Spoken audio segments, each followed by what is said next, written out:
नमस्कार, बहुत स्वागत है आप सभी का हमारे इस खास बुलेटिन में। मैं हूं आपके साथ ज्योति यादव। चलिए बुलेटिन की शुरुआत करते हैं। डिप्टी सीएम अरुण साव ने रायपुर निवास में मीडिया से बातचीत की है। इस दौरान साव ने कहा कि रायपुर में अवैध तरीके से निवासरत लोगों के चलते कानून व्यवस्था बिगड़ने के हालात बन रहे हैं। उन्होंने प्रदेश में होने वाली अन्य प्रकार की समस्याओं का कारण बांग्लादेशी और रोहिंग्यों को बताया। साथ ही कहा कि ये आम लोगों और व्यवस्था के लिए खतरा है। इन अवैध लोगों की कोई आइडेंटिटी नहीं है और ये कहां से कौन है, और इन सब बातों पर प्रशासन ने ध्यान देकर गंभीरता बरती है और जो भी अवैध रूप से रह रहे होंगे उन पर निश्चित ही कार्रवाई होनी चाहिए। वहीं उप मुख्यमंत्री ने हिंदू मुस्लिम के सवाल का जवाब देते हुए कहा कि कांग्रेस पर निशाना साधते हुए कहा कि वे कांग्रेस का रटा रटाया आरोप है। बांग्लादेशी और रोहिंग्या के खिलाफ लंबे समय से कार्रवाई चल रही है। पर झूठ, झूठ पर झूठ, झूठ पर झूठ, बार बार बोलने से वो सच नहीं हो जाएगा। रोजगार की बात करने वाले एक पीएससी का ही उदाहरण, इससे बड़ा उदाहरण क्या होगा। पीएससी में एक भर्ती की, उस भर्ती में क्या किया इन्होंने, कितने लोग जेल जा चुके, कितने नौजवानों के सपनों को तोड़ा। युवाओं के साथ अन्याय अत्याचार करने का काम कांग्रेस की सरकार में हुआ है। जिस प्रकार का मंजर आपने हम सबने कांग्रेस पार्टी के कार्यालय में देखा है, जिस प्रकार से जगह जगह कांग्रेस पार्टी के प्रदेश अध्यक्ष के पुतलों का दहन हुआ है हमेशा की तरह, तो ये बताता है कि कैसे कांग्रेस पार्टी में प्रत्याशियों का चयन हुआ है। वास्तविकता यह भी है कि कांग्रेस पार्टी को प्रत्याशी भी नहीं मिल रहे हैं, और एक तरफ प्रत्याशी नहीं मिल रहे हैं, दूसरी तरफ कांग्रेस कार्यकर्ताओं का विश्वास अपने नेतृत्व से टूटा है, और जनता का विश्वास तो कांग्रेस पार्टी से टूट ही चुका है। जनता को कोई उम्मीद कांग्रेस से नहीं है। इन नगरीय निकाय चुनाव में कमल खिलेगा, भारतीय जनता पार्टी जीतेगी। एक राजनीतिक दल का प्रत्याशी राजधानी महानगर है, कैसे प्रत्याशी होने चाहिए। राजधानी की जनता जाने तो उस प्रत्याशी को कि राजधानी की जनता के लिए किसी दल का प्रत्याशी ने अब तक क्या किया और आगे वो क्या कर सकते हैं। एक राजनेता, एक राजनीतिक कार्यकर्ता चुनाव मैदान में उतरे, महिला विरोधी कौन है ये तो बार बार प्रमाणित हुआ है। जिनके कार्यालय में राष्ट्रीय प्रवक्ता सुरक्षित ना हो, वो हमें महिला अपमान का पाठ ना पढ़ाएं। जिनके खुद के कार्यालय में पार्टी के प्रवक्ता के साथ, राष्ट्रीय प्रवक्ता के साथ, ये हमें इस तरह का पाठ ना पढ़ाएं। वास्तव में महिला विरोधी तो कांग्रेस पार्टी है। अवैधानिक रूप से रह रहे लोग और उनके कारण से कानून व्यवस्था, शहर में, प्रदेश में अन्य बहुत प्रकार की समस्याएं इनके कारण पैदा होती है। कानून व्यवस्था के लिए भी खतरा है, आम लोगों के लिए भी खतरा है, जिनकी कोई आइडेंटिटी नहीं, कहां से आए हैं, कौन है, क्या करे हैं। इन सब बातों को ध्यान में रखकर प्रशासन ने इस पर बहुत गंभीरता से ध्यान दिया है, और जो भी अवैध रूप से रह रहे होंगे उन पर कार्रवाई निश्चित रूप से होनी चाहिए। देखिए, ये कांग्रेस पार्टी का रटा रटाया आरोप है। बांग्लादेशी और रोहिंग्याओं के खिलाफ कार्रवाई लंबे समय से चल रही है। हर चीज को चुनाव के साथ जोड़ के देखना ये कांग्रेस पार्टी की आदत है। वास्तविकता ये है कि ये कानून व्यवस्था का मामला है, राज्य की सुरक्षा का मामला है, आम लोगों के सुरक्षा का मामला है, और इसलिए प्रशासन इस तरह की कार्रवाई कर रही है। जो बांग्लादेशी लोग हैं, जो रोहिंग्या हैं, यदि यहाँ रह रहे हैं तो निश्चित रूप से उन पर कार्रवाई कानून सम्मत होगी।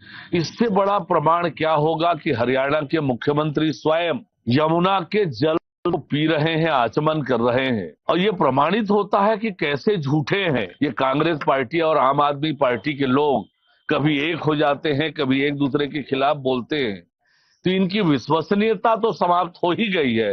ये कितने बड़े झूठे हैं ये बार बार प्रमाणित हुआ है। देखिए, जब नाम वापसी का अंतिम समय समाप्त हो जाएगा तब समझ में आएगा कि अंतिम प्रत्याशी कौन है। परंतु जिस प्रकार से कांग्रेस में भगदड़ मची है, जिस प्रकार से कांग्रेस में प्रत्याशियों का चयन हुआ है, आता है कि कांग्रेस ने तो चुनाव में जाने से पहले हार मान लिया है।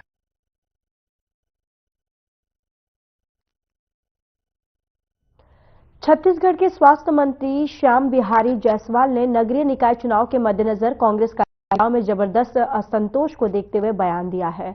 बताते चले कि नेतृत्व में ऊहापोह और परिवारवाद के चलते हो रही बगावत पर उन्होंने कटाक्ष करते हुए कहा कि कांग्रेस में केवल परिवारवाद और पैसा चल रहा है। कांग्रेस के वर्तमान महापौर प्रत्याशी के खिलाफ भारी रोष देखने को मिल रहा है। और इसी के साथ श्याम जायसवाल ने कहा कि कांग्रेस में परिवारवाद इस कदर हावी हो गया है कि राजधानी रायपुर में पहले महापौर और सभापति प्रमोद दुबे रहे और अब उनकी पत्नी दुबे को महापौर प्रत्याशी बनाया गया है। वहीं इस प्रकार पूर्व में किरणमयी नायक महापौर रही और अब उनके देवर प्रमोद नायक को बिलासपुर से टिकट दी गई है। बताते चले कि निवर्तमान महापौर एजाज ढेबर और उनकी पत्नी को अलग वार्ड से उम्मीदवार बनाया गया है। कांग्रेस में केवल परिवारवाद और पैसा चल रहा है। कांग्रेस के वर्तमान महापौर प्रत्याशियों के खिलाफ भारी रोष देखने को मिल रहा है। चिरमिरी से महापौर प्रत्याशी बनाए गए डॉक्टर विनय जायसवाल, जो पूर्व में विधायक रह चुके हैं, और जब विधानसभा चुनाव के समय इनकी टिकट कटी और इसके बाद इन्होंने खुद खुलासा किया कि इनके पार्टी के जो प्रभारी थे उन्होंने इनसे 7 लाख रुपए लिए और पार्टी का जो टिकटों की खरीदी बिक्री का उन्होंने खुलासा भी किया और आरोप भी लगाया। इसके बाद उन्हें निष्कासित कर दिया गया। मैं ये पूछना चाहता हूं कि डॉक्टर विनय अब जब पार्टी में वापस आए तो कितने लेकर आए, साथ ही साथ उनके जो इस बार महापौर की टिकट मिली है वो कितने रुपए में उन्होंने खरीद कर लाया है, क्योंकि कांग्रेस में विधायक रहते हुए पूरी तरह से नाकाम साबित हुए थे। इसी कारण पार्टी ने इनका टिकट भी काटा था और अब इन्हें बड़ी रकम लेकर महापौर की टिकट दे दी गई है। ऐसे में क्षेत्र की जनता असंतुष्ट है, कांग्रेस के पदाधिकारी असंतुष्ट हैं। एक बड़ी नाराजगी कांग्रेस में देखने को आ रही है। इनके बड़े नेता इनके सपोर्ट में नहीं है और कई प्रमुख नेता इनके चुनाव में बागी के रूप में भी फार्म भर दिए हैं और पूरी तरह से इनके कांग्रेस के कई नेताओं ने इनके चुनाव का बहिष्कार भी कर दिया है और साथ ही साथ कई लोगों ने कांग्रेस छोड़ भी दिया है। और आज हालत यह है कि कांग्रेस यहां पूरी तरह से सुन्न पड़ चुकी है और कांग्रेस की हालत यहां दयनीय है। ऐसे में मैं ये पूरे प्रदेश के लिए भी कह सकता हूं कि कांग्रेस के प्रत्याशी और हमारे प्रत्याशी में जो जीत का अंतर होगा, भारतीय जनता पार्टी के प्रत्याशी बड़े अंतरों से जीतेंगे।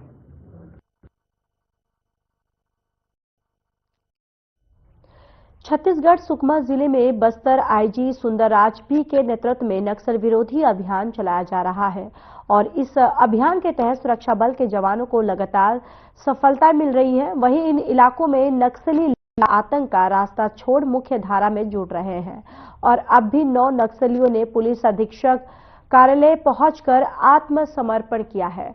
आपको बताते चले कि छत्तीसगढ़ सरकार ने इन सभी नक्सलियों पर 52 लाख रुपए का इनाम घोषित कर रखा था और समर्पण करने आए सभी नक्सलियों को छत्तीसगढ़ सरकार की तरफ से दी जाने वाली प्रोत्साहन राशि 25,000 रुपए दी गई।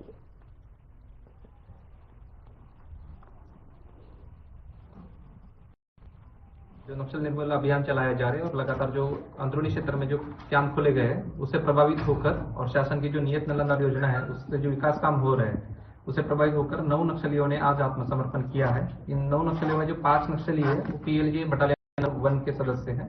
उसके अलावा platoon number 8 Pamed area committee और जगरगुंडा एरिया कमेटी के नक्सलियों ने आज आत्मसमर्पण किया है। जो आत्मसमर्पण किए हैं उनके नाम इस प्रकार से है। कमलू मंगड़ू बटालियन नंबर 1 का है, महिला माड़ी बुद्री उर्फ मीडियम सुक्का, महिला रजनी उर्फ राजे, महिला शांति कवासी, महिला नुको नरसी, महिला मड़कम हिडमे। ये जो सब नक्सली है ये जैसे ताड़मेटला, टेकलगुड़ा, मिनपा जैसे घटना में शामिल रहे हैं। बहुत सारे शासन की जो कल्याणकारी योजना है उससे प्रभावित होकर और नक्सलियों से जो तंग होकर इन्होंने आत्मसमर्पण किया है और मुख्य धारा में शामिलित हुए हैं।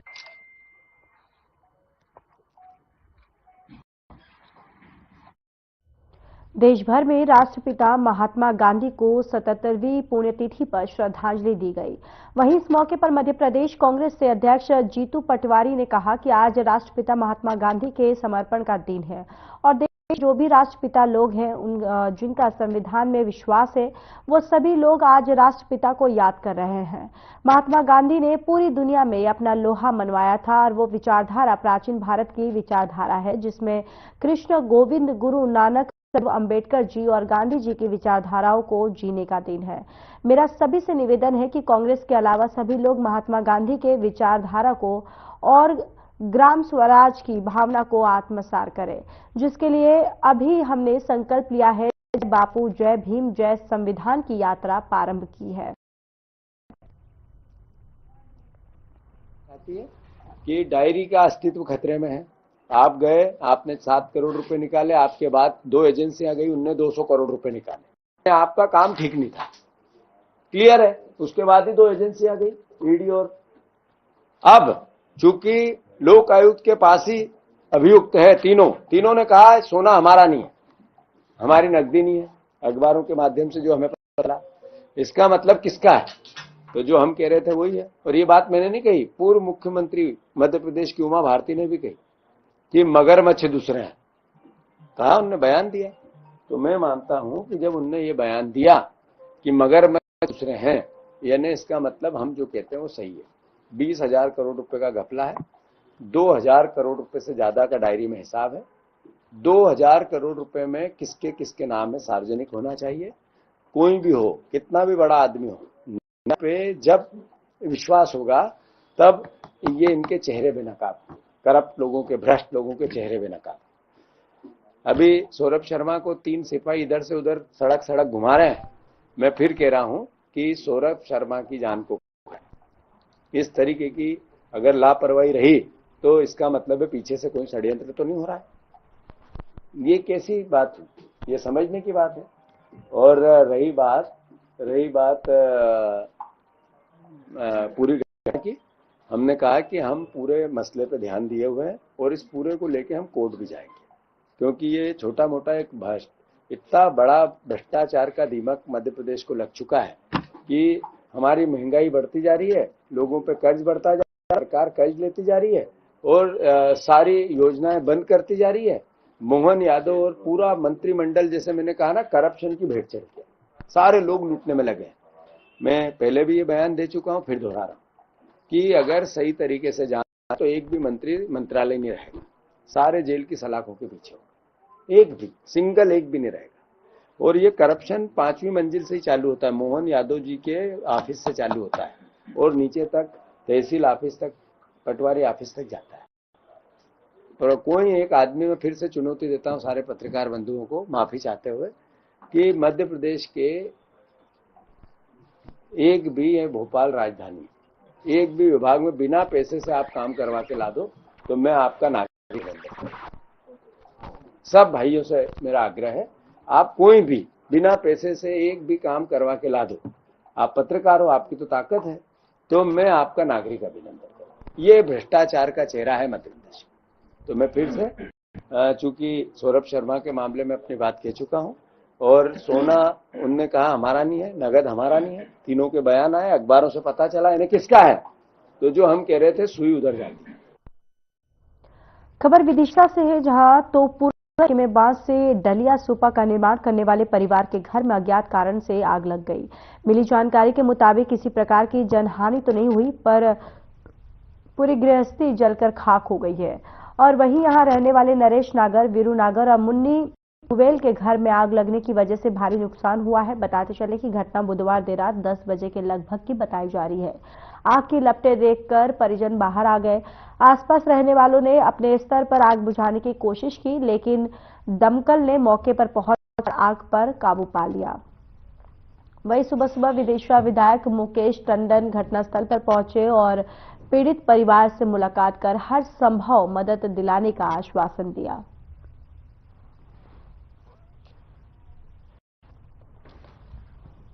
ये दुखद घटना तोपुरा में हमारे तारा के परिवार और उनके भाई वीरू और उनके भाई के परिवार में ये दुखद घटना घटी है।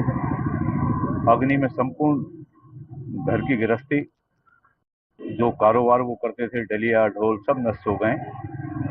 पहनने ओढ़ने के कपड़े से लेके सारी परिवार जो है बिल्कुल एकदम घर के बाहर सड़क पे आ गया है। अभी अधिकारियों को निर्देश दिए हैं कि इसकी जांच करके जो अधिक से अधिक हो सके वो इनको मिले। माननीय मुख्यमंत्री जी को भी पत्र लिख के आर्थिक मदद कराने का प्रयास करेंगे। लगभग कितना नुकसान हुआ होगा सर? वो तो आकलन कर रहे हैं, सब कुछ बर्बाद हो गया। ओढ़ने बिछाने के कपड़े से लेके पहनने ओढ़ने के कपड़े, कारोबार, डलिया, सूखा, ढोल सब नष्ट हो गया। ये घटना घटी है, कारण घटी नहीं पता। और ये सामान का बहुत काफी नुकसान हो चुका। सीजन आ रहा था, सीजन के चक्कर में हम लोग माल का स्टॉक रखते हैं, बाट डलिया का काम करते हैं हम, और हमारे ढोल मोल, उसके घर की गृहस्थी का भी सामान था, कूलर मूलर, फ्रिज मिरीज और भी सामान है, सब खाक हो गया सब। लगभग कितने बजे आग लगी है? लगभग 10 बजे। 10 बजे लगने के बाद पूरे मेले वाले इकट्ठे हुए। उसके बाद फायर ब्रिगेड को बुलाने के बाद आग को कंट्रोल किया गया। और फायर ब्रिगेड क्या समय पे सब हो गया था, कम आ गई? नहीं, आधे घंटे लेट फोन लगाए तो इसके बाद आई थी। आपका कितना नुकसान हुआ है? 12 लाख रुपए का। इतना सामान स्टॉक करके रखना पड़ता सब सीजन का। 3-4 परिवार का सामान इकट्ठा उधर ही रखा था। रात में मौके पर कोई अधिकारी वगैरह पहुंचे थे? अधिकारी आ गए थे ना। प्रदेश की राजधानी भोपाल से दिल दहलाने वाली घटना सामने आई है, जहां सीआरपीएफ आरक्षक ने अपनी ही पत्नी को गोली मारकर फिर खुद को गोली मारकर आत्महत्या कर ली है। इस घटना में पति पत्नी दोनों ही मौके पर उनकी मौत, गोली मारकर हत्या और आत्महत्या की खबर से पूरे कैंप में सनसनी फैल गई। पुलिस मामले की जांच में जुटी हुई है। दरअसल घटना देर रात सीआरपीएफ कैंप की है, जहां सीआरपीएफ के आरक्षक ने पत्नी के बाद खुद को गोली मारकर आत्महत्या कर ली। बताया जा रहा है कि मृतक आरक्षक आपके नशे में था। हत्या के कारणों का अभी खुलासा नहीं हो पाया है। मामले की जांच में पुलिस जुटी हुई है।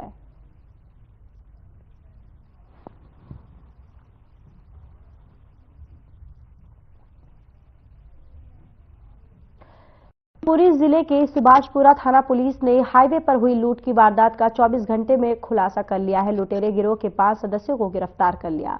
पुलिस ने आरोपियों के पास एक महिंद्रा पिकअप वाहन, एक स्विफ्ट कार और 18 कट्टे लहसुन सहित कुल 10,86,000 रुपए का सामान बरामद किया है। वहीं सुभाषपुरा थाना प्रभारी राजीव शर्मा ने बताया कि दतिया के देवेंद्र परिहार ने सुभाषपुरा थाना में रिपोर्ट दर्ज कराई थी कि बीते 28 जनवरी को जब वह पिकअप को आजमगढ़ ले जा रहा था, तभी एबी रोड कलोथरा पास स्विफ्ट कार सवार बदमाशों ने उसे रोका। आरोपियों ने उसके हाथ पैर बांधकर उसे अपनी कार में डाल लिया और लहसुन से भरी पिकअप को लूटकर फरार हो गए।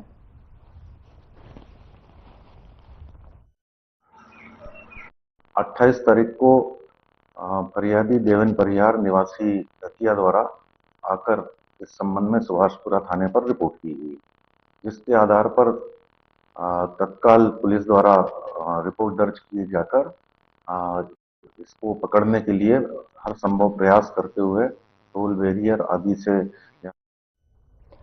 भिंड देहात थाने में उत्कृष्ट कार्य करने वाले 25 पुलिसकर्मी कर्मवीर योद्धाओं को मेडल और प्रमाण पत्र देहात थाना प्रभारी मुकेश कुमार द्वारा सम्मान पूर्वक वितरण किए गए। साल 2020 और 21 में कोरोना काल जैसी महामारी के दौरान ड्यूटी करने वाले पुलिस जवानों ने अपनी जान की परवाह किए बिना कोरोना काल में जनता की सेवा की। उसी के फलस्वरूप राज्य शासन द्वारा सभी पुलिस जवानों को कर्मवीर योद्धा मेडल और प्रमाण पत्र दिए गए।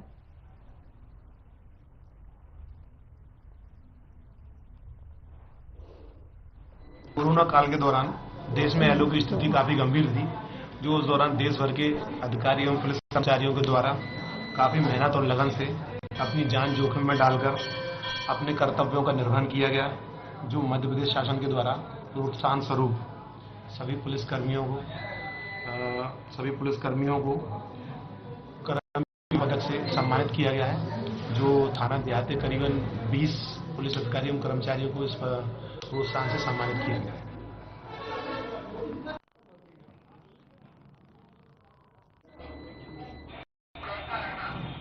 शिवपुरी जिले के उद्यमियों को एक मंच प्रदान करने के लिए पहली बार यहां पर स्वदेशी मेले का आयोजन होने जा रहा है।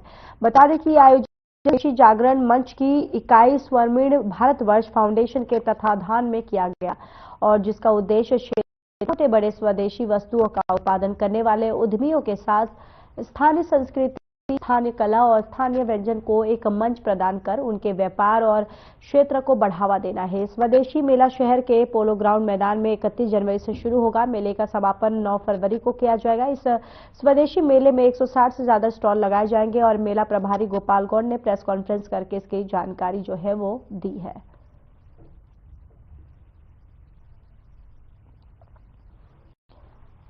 इस मेले का मूल स्वरूप है कि स्वदेशी उत्पादक, इस मेले में लोगों को स्वदेशी उत्पादक पे स्वदेशी वस्तुओं पर विशेष रूप से ध्यान दिया जाएगा और लोकल के प्रोडक्ट, जैसे मोदी जी का लोकल फॉर वोकल का वो है कि आपके लोकल के दुकानदारों को एक प्लेटफॉर्म देने के लिए कि क्या नाम है, एक मेला है, इसमें लोकल के लोगों के लिए उनको प्लेटफॉर्म दिया जाएगा। उनको जैसे जो कमजोर वर्ग है उनको फ्री में दुकानें दी जाएंगी, उनकी सहायता की जाएगी, उनको प्रोटेक्ट किया जाएगा और शहर भर के लोग जिसमें करीबन 8-10 हज़ार लोग पर डे आएंगे, उनको पता लगे कि पापड़ बड़ी कौन बनाता है, लोकल में क्या नाम है कौन हस्तकला के आइटम कौन कौन बनाता है, वो प्लेटफॉर्म अपन तैयार कर रहे हैं।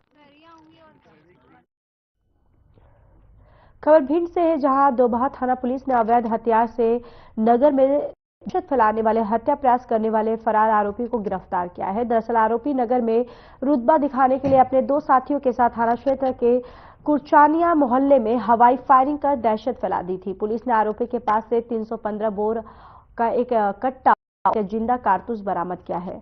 आरोपी उत्तर प्रदेश का रहने वाला है और वहीं पुलिस ने हत्या के प्रयास का भी आरोपी को गिरफ्तार कर लिया है। आरोपी ने अपने साथियों के साथ मिलकर मारपुरा थाना क्षेत्र में युवक पर लाठी डंडों से हमला किया था और फरार हो गए थे। थाना प्रभारी राजेश शर्मा ने बताया कि हवाई फायरिंग के आरोपी के ऊपर पहले से कई संगीन मामले दर्ज है। इसके 2 साथी अभी फरार है, उनकी तलाश की जा रही है। जल्द ही इन दोनों के मामले के फरार आरोपियों को भी पकड़ लिया जाएगा।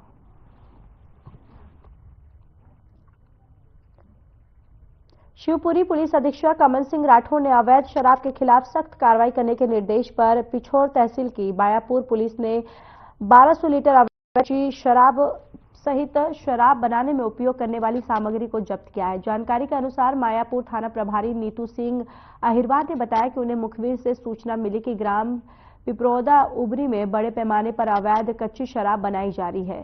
सूचना पर पुलिस ने दबिश दी तो घरों के पीछे खेतों पर अवैध शराब से भरे ड्रम मौके पर मिले और पुलिस को देखकर 3 आरोपी मौके से फरार हो गए। पुलिस ने कच्ची शराब से भरे 6 ड्रम जब्त किए। वहीं पुलिस ने फरार आरोपियों के विरुद्ध आबकारी के तहत मामला दर्ज कर लिया है। श्रीमान पुलिस अधीक्षक महोदय, अतिरिक्त पुलिस अधीक्षक महोदय एवं श्रीमान एसडीओपी महोदय के निर्देशन में ये कार्रवाई की गई है। अवैध जो कच्ची शराब का जो कारोबार कर रहे हैं उनके खिलाफ की गई है।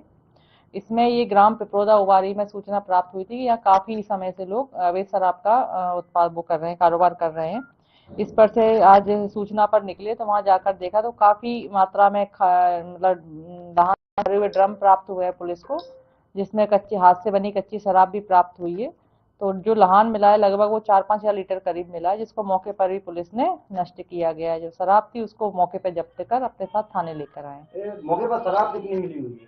शराब तकरीबन है 1200 लीटर करीब। जी, आरोपी इसमें 3 हैं जो मौके पर देख के भाग गए, पर उनकी गिरफ्तारी हो जाएगी। इसमें ये कितनी लागत की शराब हुई है? लगभग है 1,26,000।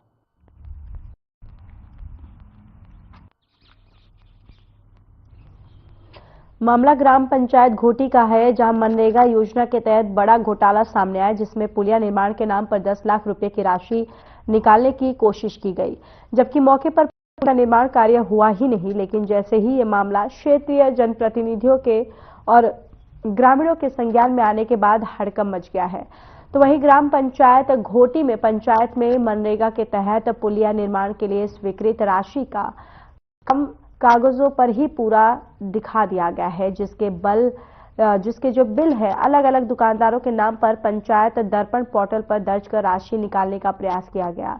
लेकिन ग्राम के रोजगार सहायक को ये बिल पोर्टल चढ़े दिखे और तब उसने एपीओ मैडम अलका बघेल को फोन किया और कहा कि ये पुलिया निर्माण तो हुआ ही नहीं है, फिर पोर्टल पर किसने 10 लाख के बिल चढ़ाए। वही जवाब में मैडम ने कहा कि पोर्टल से उस बिल को डिलीट कर दो और तब विधायक ने कहा कि जब मैं बिल चढ़ाए नहीं हो तो करूं, और उसने स्क्रीनशॉट लेकर सारे सबूत अपने पास रख लिया। वहीं कुछ समय बाद उसने देखा पोर्टल से बिल जो है वो डिलीट हो चुके थे। घटना सामने आने के बाद जनप्रतिनिधियों ने मामले की निष्पक्ष जांच की मांग की। इसमें ग्राम पंचायत घोटी में पुलिया निर्माण के बिल चढ़ा दिए गए, तो बिल तो वर्तमान में डिलीट है और भुगतान उनका हुआ नहीं। अच्छा, बिल जो है रोजगार सहायक ने बताया कि बिल आपने डिलीट करने के लिए बोला था। हाँ, मैंने उससे बोला था बिल डिलीट करें अगर बिल उसको लग रहा है कि वो गलत है। तो आपने ऐसा क्यों बोला डिलीट करने के लिए? मैम गलत बिल है तो डिलीट कराने पर। तो किस तरह चढ़ाए गए थे, पहले ही जानकारी निकालना जरूरी है, आपने ऐसे कैसे डिलीट करने के लिए बोल दिया? सर, जैसा ग्राम पंचायत घोटी में वर्ष 19-20 में एक पुलिया का निर्माण की स्वीकृत किया गया था, जो जगह के विवाद के कारण उसको बीच में रोक दिया था। तो 18 तारीख को अभी किसी अज्ञात व्यक्ति द्वारा वेंडर बनाकर मतलब 10 बिल डाल दिए गए, जो कि अनैतिक है। इसकी पूरी तरह से हम चाहते हैं सभी सचिव और रोजगार सहायक इसकी जांच होना चाहिए। सर, ये मामला ये था कि ग्राम पंचायत घोटी अंतर्गत मेरे पुलिया में 10 लाख रुपए के फर्जी बिल चढ़ाए गए, जो कि मेरे द्वारा चेक करने पर मैंने उसके पहले स्क्रीनशॉट लिया, चढ़ाए हुए थे, उसका स्क्रीनशॉट लिया। स्क्रीनशॉट लेने के बाद मैंने फिलहाल इस बुलेटिन में इतना ही। नमस्कार।